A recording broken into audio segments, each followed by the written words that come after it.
And the invasion has begun. The ominous sound of sirens overnight in the Ukrainian capital of Kyiv, warning of incoming Russian missiles. And on the left here, this is a live look at Kyiv this morning. And on the right is video from overnight where you can see plumes of smoke in the background as a result of the bombings. Ukrainian officials now saying that dozens are already dead as Russian forces advance. And of course, we know that martial law has already been declared there in Kyiv and in Ukraine, and a chaotic and terrifying morning for millions in the Ukraine. Fox's Steve Harrigan is there in Kyiv describing what is unfolding around him. Can you imagine those people in those cars there? They're terrified. They're trying to flee bombing, and yet they're absolutely stuck. They're trying to get out to the west towards Poland because bombs started to fall here, rockets started to fall in the hours before dawn. I think this speaks to two things, really. It spoke to just how people here didn't believe this was going to happen. They didn't think Russia would attack Ukraine. They saw their ties with Russia as too close, and they didn't think a full-scale invasion would happen. But I think it also speaks to a failure on the part of the political leadership here, the failure to prepare the people for what could happen and what is happening now. So we have a complete road jam here, traffic jam on the way out. You also have people trying to get money out of banks, trying to buy food, and people taking shelter as well, either in their basements or in the metro system here, in the subway system. So a real disaster initially here on the humanitarian front. There have been explosions, but no reports of mass casualties. Russia is saying they're using precision-guided weapons to attack command and control centers and air defenses. So we've heard explosions. About an hour ago, behind those heavy clouds, we heard a thud, thud, thud. Sounds like thunder in the distance, but no reports of mass casualties here in Kyiv yet. And again, martial law has been declared there in Ukraine by the president.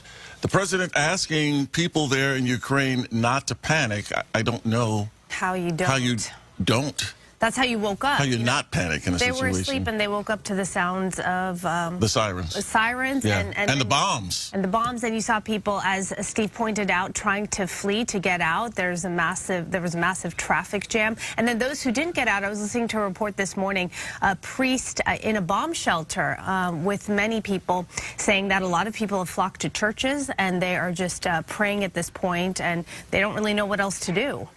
There actually haven't been confirmed reports of this, but there have been reports of civilians having been killed. Russia, at this point, and who knows, is saying that it is targeting military installments specifically, and that it is not targeting civilians. But of course, inevitably, of course, in the fog of war and in war, you can't prevent something like that. And that is what's so heartbreaking. People who have nothing to do with this, didn't even ask for it, they are going to become casualties, sadly, and we are going to see those numbers unfortunately rise. And of course, Russia is saying that it is going into Ukraine to protect those breakaway provinces in eastern Ukraine. But this is exactly the pretext that the United States said Russia would use to invade Ukraine. I was reading about reports back in 2014, so think back, 2014, there were military personnel, not in uniform, but in these separatist regions that Russia just this week took over. So it isn't something like, he woke up one morning, Putin said, I'm going to go for it. This has been in the works for quite a while. Let's go to Griff Jenkins right now. He is our Fox News correspondent. He's in D.C. this morning, and talk a little bit about what the very latest is. We do expect to hear from the president. He's in meetings. What do we expect to hear? What more can be done at this point? Good morning, Araxia and Tony. And Araxia, you put your finger on it. This has been in the planning for months. UK Prime Minister Boris Johnson just addressing his nation a little while ago, saying, quote, "Our worst fears have now come true." And it's hard to overstate what we are witnessing. This is indeed a full-scale invasion in Ukraine. They attacked from the north, the south, and the east. And sanctions thus far have failed to deter Putin's aggression. So now, as we wait for the president to meet with with the other G7 nations from the Situation Room. He'll then, a little later, perhaps around mid-morning your time in California, around noon here on the East Coast, he's going to address the American people and talk about what the united worldwide effort is to try and stop this. But there is no doubt the stakes are incredibly higher than we expected them to be just 24 hours ago. And remarks from Putin that went out on Russian TV, they were pre-recorded days earlier, made, Tony and Araxia, an overt nuclear threat. You just can't really imagine in our lifetimes hearing such tough talk. He said that any nation, that includes the U.S. and NATO allies, who try to intervene could, quote, face consequences greater than any you have faced in history.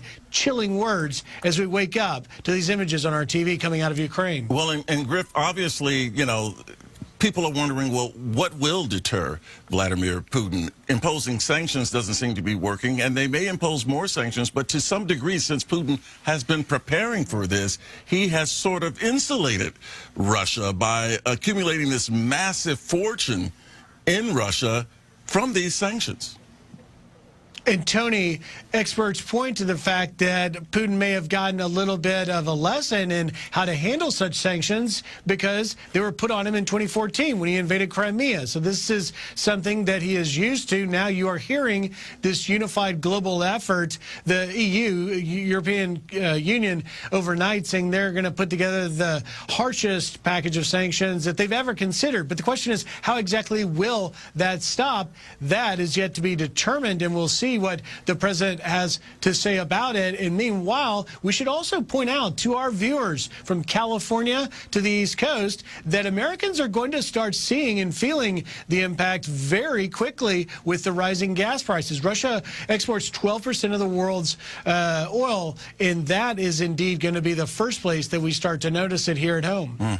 Yeah, absolutely. We will be impacted. That is for sure. Okay, Griff, we will continue, of course, to talk to you because this is a big story, international story impacting all of us in some way. Talk to you soon. Thank you.